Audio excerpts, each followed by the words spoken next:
మరోవైపు 2 రాష్ట్రాలు మీరు ఉమ్మడి రాష్ట్రంలో కూడా కీలకంగా పనిచేశారు. తెలంగాణ రాష్ట్రం విడిపోయిన తర్వాత ఇప్పుడు అందులో బీఆర్ఎస్‌కి స్వస్తి చెప్పారు ప్రజలు. కాంగ్రెస్ పార్టీని తీసుకొచ్చారు.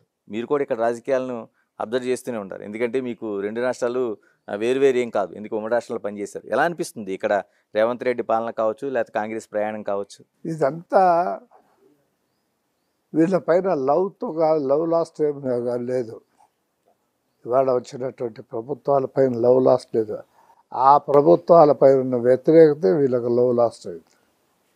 వ్యతిరేకత ఓట్లు. ఎలా అనిపిస్తుంది ఇప్పుడు చాలా వరకు ఇక్కడ పథకాలని అక్కడ కొంత కాపీ చేసినట్టు కనిపిస్తుంది.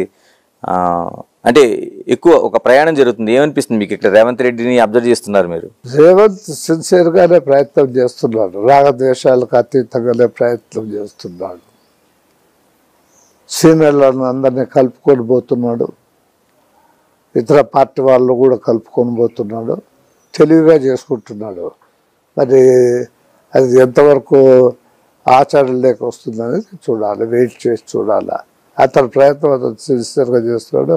Congratulations to Revanth Reddy.